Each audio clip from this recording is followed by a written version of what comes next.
"You useless poor girl, I will kick you out of this company in no time." Those were the exact words spat at me in front of half the office by a woman in heels worth more than my rent. I was the secretary no one respected, the one they passed in the hallway without looking twice, the one who got coffee, took the blame, stayed late, and got none of the credit. I was talked down to, humiliated, overworked, and dismissed as someone who would never be more than a name on the lowest line of the organizational chart. But they had no idea who I truly was, or what I was capable of. Because one day, while they were all sitting in a boardroom, laughing and scheming behind my back, I walked in, calm and quiet, and sat in the boss's chair. What followed left the entire room speechless, and by the time I finished, not only had I earned my place at that table, I owned it. This is the story of how I went from invisible assistant to the most powerful woman in the company, and it all started with that one sentence. My name is Madeline Pierce, and I am 26 years old. I never imagined that the halls of a corporate building could feel colder than a January morning in Brooklyn. But they did, especially when you were being looked down on as nothing more than a charity case secretary, as they loved to call me. When I first joined Langston and Vail Enterprises, I was grateful for the opportunity. It was one of the top investment firms in New York City, and I had landed a position as an executive assistant in the mergers and acquisitions department. My degree was from a community college, and I worked 3 part-time jobs to pay my tuition. I knew I was not from the elite world most of these people belonged to, but I had something they underestimated: resilience. My supervisor, Camilla St. James, was a striking woman in her mid-30s with designer heels that probably cost more than my monthly rent. She never missed an opportunity to humiliate me in front of others. Every mistake, no matter how small, became a full-blown lecture. She would laugh and say, "You useless poor girl, I will kick you out of this company in no time." At first, I tried to let it go. I reminded myself that I was lucky to be here, that this was my chance to grow. But it only got worse. There were whispers about me in the break room, cruel ones. People questioned how someone like me got in. I was often assigned extra work that no one else wanted to do. Camilla would give me last-minute tasks at 4:55 p.m. just so I would miss the last train home. I remember one evening in particular when I was carrying a tray of coffee into the boardroom for a late meeting. Camilla looked me straight in the eyes and said, "Do not spill that like a clumsy waitress." "Oh wait, you probably used to be one." She said it loudly enough for everyone to hear. No one defended me. They laughed. I did not cry that night. Not because it did not hurt, but because I promised myself I would never let them see me break. My only refuge was Mr. Dalton Vail, one of the founders. He was an older man with sharp instincts and a reputation for being brutally honest, but fair. He saw something in me, I think. He once told me during an elevator ride, "You are smarter than most of the people working here. Do not let them crush that." He was the only person who treated me with any respect. And then he disappeared. Rumors spread like wildfire. Mr. Vail was seriously ill and had gone abroad for treatment. In his absence, the other founder, Graham Langston, took full control. Unlike Mr. Vail, Mr. Langston had a soft spot for power plays and cruel politics. And that is when the real nightmare began. With Mr. Vail out of the picture, Camilla's attitude toward me went from awful to unbearable. She now acted as if she owned the company. She gave instructions on behalf of Mr. Langston and treated junior staff like peasants. I became her favorite target. My workload tripled, and the verbal abuse escalated. She called me names I would not repeat. She made sure I sat far from the team during meetings, sometimes not allowing me in the room at all.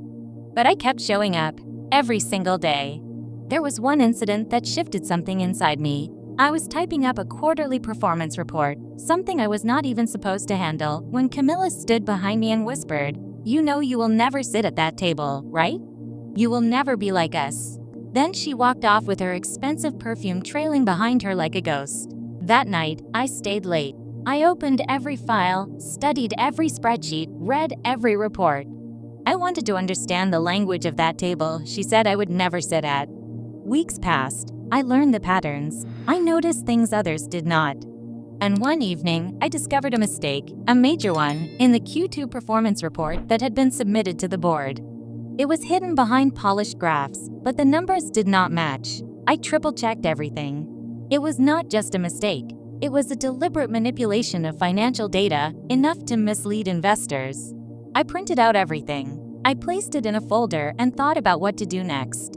If I brought it up, they would accuse me of snooping. If I stayed quiet, I would be complicit. I took a risk and placed the folder on Mr. Langston's desk early the next morning with a sticky note. Please verify Q2 numbers, possible error found. By noon, chaos erupted. An emergency board meeting was called. Camilla was summoned, and her face went pale when she saw the folder. I was not invited into the meeting, of course, but I waited outside, pretending to work. 2 hours later, she stormed out. She did not say a word. The rest of the day was strangely quiet. The people who used to mock me avoided eye contact. But nothing else happened. The next morning, my desk was empty. My things were packed in a box. Camilla had found a way to make it look like I had tampered with company files. A security report with my login timestamps was presented as evidence. I was suspended pending investigation. I walked out of the building that day holding my box, and for the first time in a long while, I cried. But that was not the end of the story. That was only the beginning. I spent the next 2 weeks locked inside my tiny apartment in Queens.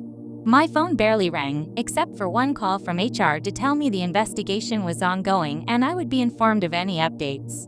I knew what that meant. They were not trying to investigate. They were trying to bury it all quietly. One night, as I sat scrolling through old emails, something caught my eye. An auto-forwarded backup file I had completely forgotten about. Months ago, when Camilla began assigning me special tasks, I had started saving copies of every file I touched, just in case. It had been a safety net, nothing more. I clicked on the file. It was a time-stamped copy of the Q2 data, including metadata that showed when the numbers were altered and by whom. It was not me. The edits were made from Camilla's account. My hands trembled. This was proof, real, hard proof. I copied everything to a flash drive and printed the critical documents. The next day, I took a deep breath, put on my best coat, and went straight to the corporate headquarters, not to HR, but to the executive floor. They tried to stop me at reception, but I told them they could either let me in or deal with my lawyer. It worked. I walked right into the meeting room while an ongoing investor session was in progress. Everyone turned when I opened the door. At the head of the table was Graham Langston, smug as always. His expression shifted to irritation. Camilla was seated beside him, sipping her coffee with a painted smile. I looked at both of them and calmly walked to the center of the room. And then, without hesitation, I pulled the chair at the head of the table, the boss's chair, and sat down. The silence was deafening. For the first time in months, I was not the one being cornered or humiliated. I was the one with the power. Mr. Langston stood up, his voice laced with authority, asking what I thought I was doing. I handed him a folder and said, "You may want to read this before you say another word." He hesitated, then opened it. His eyes scanned the documents, and the further he read, the more his face dropped. Camilla leaned over, trying to peek, but he pulled the folder away. A moment later, he asked the others in the room to step out. Everyone filed out, murmuring in confusion. When the door finally closed behind them, he looked me dead in the eye. "Where did you get this?" he asked. I told him the truth. I had been saving everything, just in case. The manipulated data, the timestamps, the hidden accounts, everything Camilla had tried to bury was there, in his hands. Camilla's voice cracked as she spoke. "That is fake. She probably hacked into my files." But she was too late. Langston knew. The pattern was there. He had seen it before in other departments, but never had enough evidence. Now he did. And then he dropped the first blow. He asked her to leave the building. Immediately, security was called. Camilla's eyes widened in disbelief as 2 guards escorted her out of the room. She tried to yell, but no one listened. When she passed me, she stopped and whispered through gritted teeth, "You are still nothing, Madeline." But she was wrong. I was not nothing. Later that day, Mr. Langston asked to speak with me privately. He told me that he had reviewed everything and confirmed the data. What shocked him more was how long this had been going on. Camilla had been siphoning company bonuses, submitting false reports, and blaming junior staff for her errors. I had exposed a financial scandal that could have cost the company millions. Then came the twist I never expected. He offered me a position, not as a secretary, as the director of internal operations. I laughed. I genuinely thought he was joking, but he was not. He said I had saved the company and proven I could handle pressure better than half his executive board. The next morning, I walked into the same building that had once crushed me, but now people stood when I entered the room. The woman they used to laugh at now had her name on the office door 2 floors above them. But my story did not end with a promotion. Because something much bigger was coming, something no one in that building was ready for. It took weeks for the dust to settle after Camilla was fired. Her exit made headlines in the finance world, especially when it was revealed that her manipulation of company reports had caused Langston and Vale to mislead several stakeholders. A quiet internal settlement was arranged to avoid lawsuits, and Mr. Langston made sure the scandal did not leak further. My new office was elegant but modest, tucked near the executive wing with a view of the city skyline. It felt surreal at first. The same elevator I once used to be ignored in now carried me to the top floor where everyone greeted me with practiced politeness. But beneath their smiles, I could feel it, the discomfort. They were not used to someone like me sitting in a seat of power. One of the board members, Elliot Crane, an older man who had worked closely with Camilla, began to visit me frequently under the guise of offering help. His tone was sweet, too sweet. He would say things like, "You must be overwhelmed, dear. Do not be afraid to ask for guidance." But something about his timing felt off. Late one evening, I stayed behind to review documents from a pending acquisition deal with a European tech company. The reports were clean on the surface, but just like before, I checked everything. Deep within the financial projections, I found a suspicious vendor name buried in a spreadsheet. I had seen that name once before, connected to a dummy company in an old Camilla file. I traced the vendor's registration. It led to an overseas shell corporation, and shockingly, the paper trail circled back to Elliot Crane. I froze. Camilla had not acted alone. Elliot had been part of it. Maybe even the one orchestrating it all along. I did not sleep that night. Instead, I documented every link. This time, I was not going to quietly hand the evidence to someone else. I had learned that truth can be buried unless you shine the spotlight yourself. The next morning, I called an emergency staff meeting and invited the full board. Elliot looked confused but showed up. I began the presentation with the usual budget projections for the coming quarter. Then, slowly, I transitioned to vendor data and began unraveling the pattern. As I showed the shell company records on the screen, the room went dead silent. I turned and looked straight at Elliot.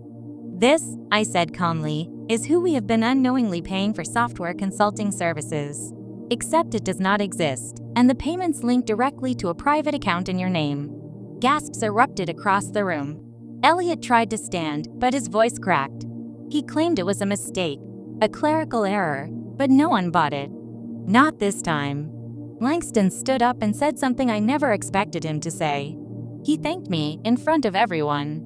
He said I had done more for the company in 2 months than some of them had done in 20 years. Elliot was escorted out by internal security. Later that day, Langston called me to his office. He was not his usual overconfident self. He looked thoughtful, almost regretful. He poured a glass of water and asked, "Tell me something, Madeline. Why did you come back after everything they did to you?" I told him the truth. I came back because I refused to be the girl everyone wrote off. I came back because people like Camilla and Elliot thrived in systems where no one asked questions. And I came back because someone had to break the cycle. Then he told me something that shook me to my core. "Dalton Vale, he is not just sick, he is dying. And he has been watching everything unfold from overseas. He knows exactly what you have done. And he wants to speak to you." The next morning, I was on a flight to Switzerland. And that was when everything changed, again. I had never been on a first-class flight before. The seats were wider than any chair I had ever sat in, and the staff addressed me by name. But none of that impressed me. My hands were still trembling as I held the letter Mr. Langston had given me, a handwritten note from Dalton Vale himself, requesting my visit. I arrived at a private medical estate nestled near Lake Geneva. The snow had just started to fall, and the world outside felt still, almost frozen in time. A nurse led me through quiet corridors until we reached a warm room filled with books and light classical music humming in the background. There he was, Dalton Vale, thinner, paler, but unmistakably sharp-eyed. He smiled when he saw me. "I knew you would come," he said softly. I sat beside him, and for the first time, we spoke without the boundaries of rank or position. He told me he had been watching from afar. After he fell ill, he distanced himself from the company to protect his legacy, fearing it would be torn apart by power-hungry people like Graham and Camilla. But when news of Camilla's exposure reached him, followed by Elliot's downfall, he asked for every internal document with one name in mind. Mine. He looked at me and said, "You are the only one who never had anything to gain, yet risked everything. That kind of person is rare." And then came a truth I could never have prepared for. Dalton pulled out a photograph. It was old, worn, and in black and white. It showed a younger version of him, standing next to a woman who looked exactly like me. "She was your mother," he said. I thought my heart had stopped. Dalton explained that years ago, before he became a household name, he had been in a brief but serious relationship with a woman named Claire Pierce. She had gotten pregnant, but they had lost contact after a family tragedy forced her to move away. He never knew she had kept the child. He found out only recently, when a private investigator he had hired traced my records after I started working at the company. I could barely breathe. "You are my daughter, Madeline," he said, "and I want to make things right." I did not know what to feel: shock, anger, confusion, or a strange kind of peace that made no sense. But one thing was certain: this changed everything.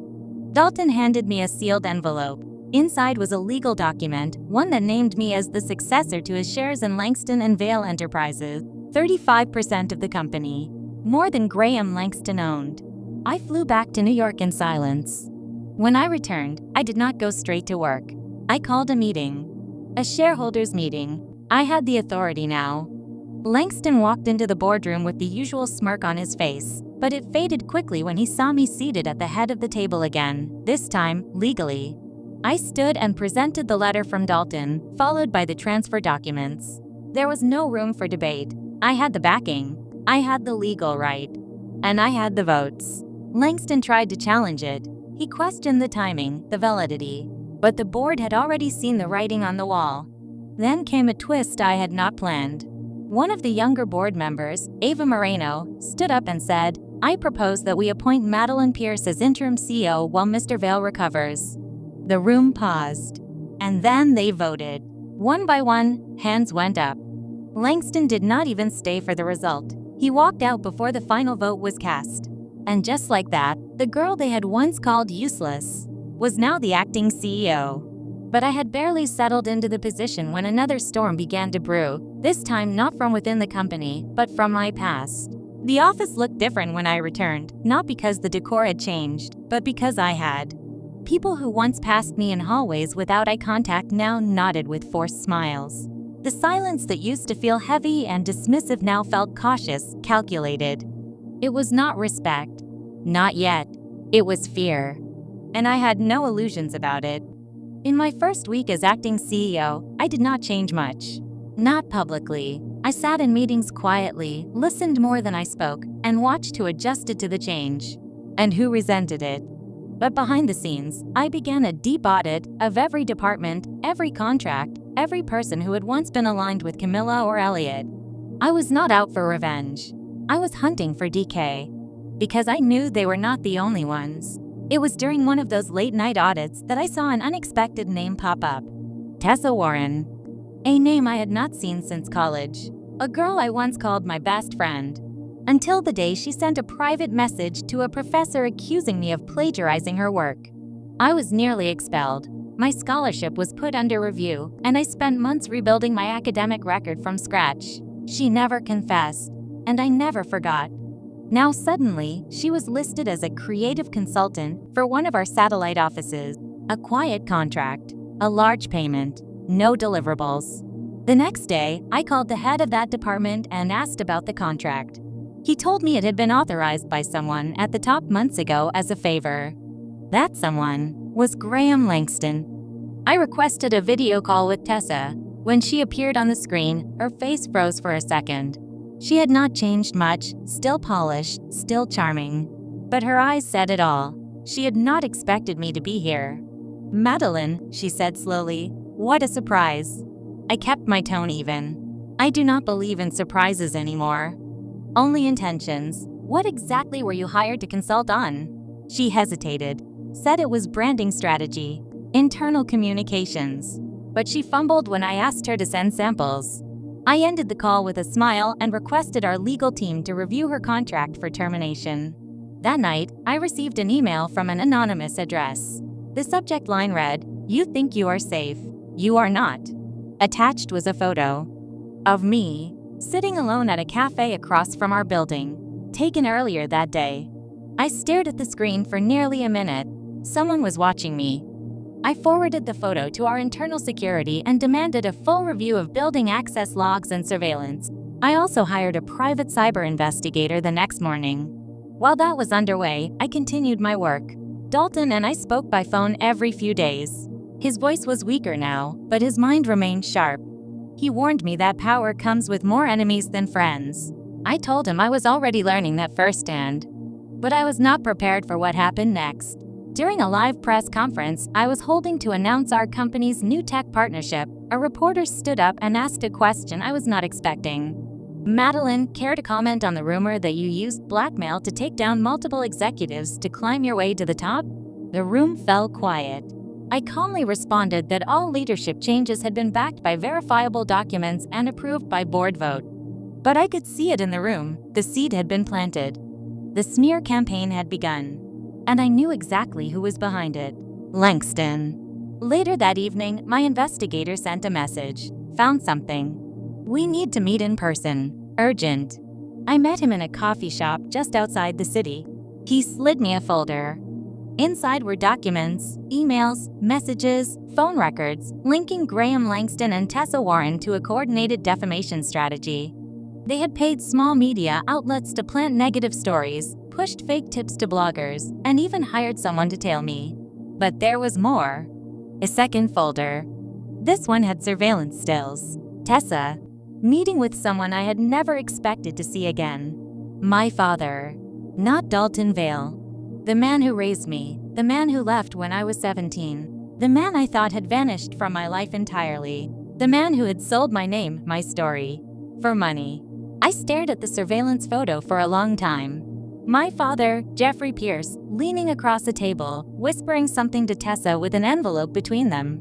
His posture was casual, his smile familiar, a smile I had not seen since the day he walked out on me and my mother, leaving behind nothing but overdue bills and a crumpled apology note written on the back of a grocery list. I had not heard from him in over 10 years. Now, suddenly, he was sitting across from the woman who tried to destroy my future in college. Just days after I terminated her contract. The betrayal burned deeper than anything Camilla or Graham had ever done, because this was blood. And he had chosen to sell me out. The next day, I took no chances. I called a board meeting and preemptively disclosed that a targeted defamation campaign was being orchestrated by ex-employees and outside actors. I presented evidence, documents, names. I exposed everything before they could twist the story. But while I was focused on protecting my reputation, another battle was brewing inside the company. One of the departments, digital systems, was being quietly dismantled. I had not approved it. No one had brought it to my desk. I called in the department head, a soft-spoken man named Carl. He looked nervous the moment he entered my office. "Who authorized this?" I asked. He hesitated, then said it was part of a strategic pivot suggested by our chief financial officer. Except we did not have a CFO anymore. Langston had filled that role temporarily, but he was gone, which meant someone else had stepped into the shadows and taken action without clearance. I checked our internal communications log. Someone had been using an old executive login that was supposed to be deactivated. Dalton Vales. Only one person had access to that after his departure, his longtime assistant, a woman named Heather Doyle. She had been loyal to him for over 2 decades, managing his schedule, his travel, his contacts. I had assumed she had quietly retired when Dalton left the country. But I was wrong. She had stayed behind, watching, listening, and now, undermining me. I requested a meeting with her. She arrived with perfect posture, dressed in muted gray, her expression unreadable. "I never expected you to last this long," she said before I even spoke. I asked her why she was dismantling departments behind my back. Her answer was simple. "You are not ready." I laughed, not out of humor, but disbelief. You think being his assistant gives you the right to make those decisions? She shook her head. I was more than his assistant, I was his gatekeeper. His fixer. Everything that company became, every piece of it, passed through my hands. And you just inherited it. That was when I realized she was not just undermining me, she was trying to reclaim control. I warned her once, then had security escort her out and locked all legacy accounts. It took 3 days for our tech division to purge every trace of her digital access. But the damage had already begun. She had forwarded sensitive internal data to a private server, and someone had accessed it. My father. My investigator found proof. He had opened a consulting firm 6 months earlier under a new name, J. Ellis Partners, and was now pitching directly to our competitors using information stolen from our systems. He was using the company I had worked for, fought for, bled for, against me. I pressed charges, filed a corporate espionage complaint, froze his accounts. But a small part of me, one I hated, felt grief. Not because of what he did, but because I had hoped, deep down, that maybe he had changed. That was the night I went home, locked my door, and cried alone on the floor. Not because I was weak, but because I was tired of always having to fight like I was. A few days later, Dalton called. His voice was weaker than ever. He said he had read everything. The betrayal, the press, the sabotage. And then he said words I did not expect. I am dying, Madeline, and before I go, I need you to know something. The company is yours, not just the shares, not just the office. The legacy, it is yours now. I stayed silent. Make it into something better than I ever could, he said. And when the time comes, you will know what to do. That was the last time I spoke to him. 2 weeks later, he passed away peacefully in Switzerland. The news was made public the next morning. But no one expected what came next. Not even me. The morning Dalton Vale's death was announced, the air in the building shifted. Grief hung like fog over the lobby, but underneath it was something else. Anticipation. Whispers in elevators. Board members with unreadable expressions. Everyone knew what his death truly meant. Change was coming, and nobody could predict what form it would take. I had already grieved him in private. What I did not expect was the sealed letter delivered to my office just hours after the announcement. It was handwritten, his handwriting. Inside was a short message and a key. The message read, "Go to the vault, open drawer 17. Tell no one until you read everything." That evening, when most employees had gone home, I descended into the company's executive archive vault. I unlocked drawer 17 with trembling fingers. Inside was a thick manila folder, a flash drive, and a single envelope marked, Board Directive, Emergency Use Only. I took everything back to my office. For the next 4 hours, I read. And what I discovered changed everything. Dalton had known for years that Langston had been bleeding the company dry through complex offshore transactions. He had traced payments, gathered evidence, and stored it all in silence. Why he never acted was a mystery, but it was all here. The flash drive alone contained enough information to bury Langston's legacy in legal mud for a decade. But that was not the real shock. Inside the envelope was a copy of an amended will. Dalton Vale had named me not only as the heir to his shares, but as permanent CEO in the event of his death. This document carried legal weight, witnesses, notarization. It had been filed 3 months earlier in Zurich. And there was more. Dalton had made arrangements for the board to be restructured. 4 seats, previously held by loyalists to Graham, were to be dissolved upon his death, replaced by independent third-party analysts and executives of my choosing. It was a corporate coup, written in pen, signed in the shadow of his final days. The next morning, I held an emergency board meeting. Some were hostile, others curious. I presented the amended will, and for several minutes, silence reigned. Langston, who had still been clinging to influence through his allies, stood and accused me of forgery. He demanded verification, legal review, and injunction. I agreed to all of it because I had nothing to hide. But before anyone could respond, the door opened. A woman walked in. She wore a crisp charcoal suit, held a leather folder, and introduced herself as Dalton Vale's personal attorney. She confirmed everything. The will was authentic. The changes had been verified. And she had with her a second directive from Dalton, a request for an immediate vote to implement the new board structure, effective immediately. Langston's face drained of color. For the first time, the board voted without him. Unanimous. He stormed out, and by noon, every legal firm tied to Langston's shell corporations had received notice of investigation. My father, Jeffrey, was subpoenaed by federal agents. And as for Tessa, she quietly disappeared. Her name wiped from every consulting network within days. I made sure of that. But just when I thought I could breathe again, something happened that shook me to my core. A young intern came to my office holding a package. "It was addressed to you," she said. "But it came to the wrong floor." The package was unmarked, no return label, just my name. I opened it slowly. Inside was a single photograph. It was not recent. It looked almost 15 years old. It showed my mother, holding me, as a baby. And beside her, standing with one hand on her shoulder, was Dalton Vale. He had lied to me. He had known about me all along. The letter he wrote, the conversation we had, it was not the first time he learned I was his daughter. It was the first time he admitted it. I sat back, the photo shaking in my hands. The man I had grown to admire, mourn, and defend, he had watched my life from a distance, aware, but silent. And while part of me burned with betrayal, another part understood. He had tried to make things right in the end. But the truth was still a wound. I placed the photo in my desk drawer and stared out the window. I had survived sabotage, betrayal, humiliation, and war waged by people I once feared. But now, I had inherited something more dangerous than enemies. A legacy built on silence. And I was about to shatter it.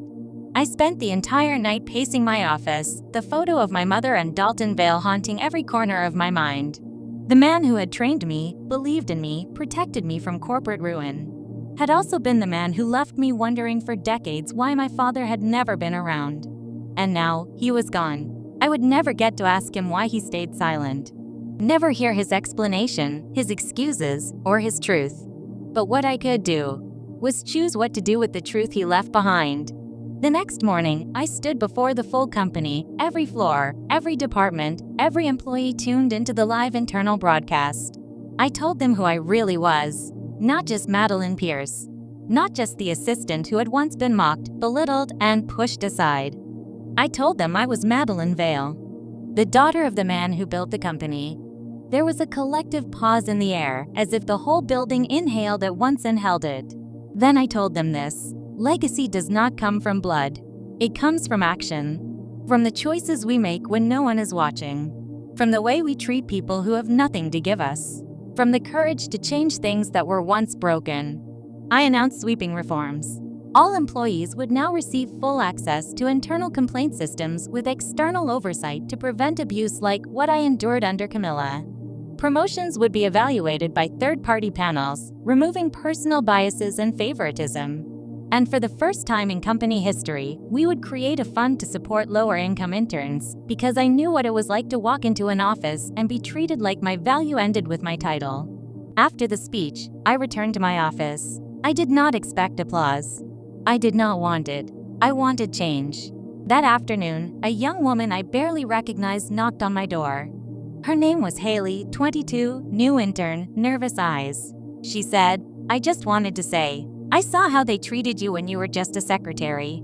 I watched it happen, but you kept coming in every day. You stayed." I nodded, silent. She added, "Now I know I can stay too." That meant more than any corporate title ever could.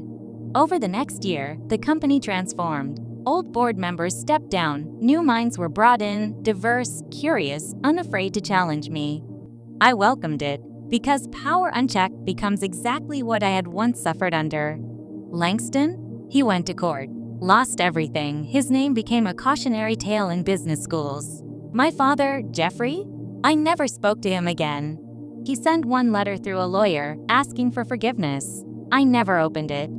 As for the photo of my mother and Dalton, I framed it. Not because I forgave him entirely, but because it reminded me that truth is always more complicated than it first seems. And Camilla? She reached out 1 year later. Not to apologize, of course, but to reconnect. She said she wanted to meet woman to woman. I politely declined. Some chapters are not meant to be reopened. Some people do not deserve access to the person you became after they tried to destroy you. Now, when I walk into a meeting room, people do not glance up from their phones and scoff.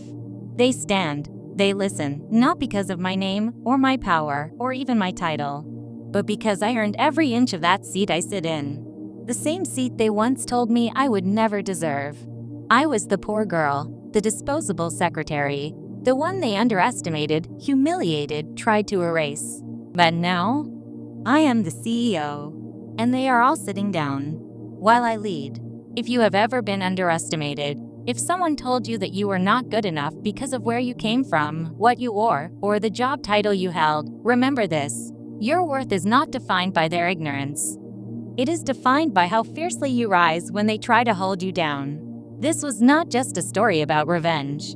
It was about reclaiming power with grace, about staying silent when needed and speaking loud when it matters most, about building something better even when you come from nothing. Because sometimes, the girl they push to the corner ends up at the head of the table. And when she does not just sit in the chair. She owns the entire room. If this story moved you, inspired you, or made you remember your own worth, make sure to hit that subscribe button and share it with someone who needs to hear it today.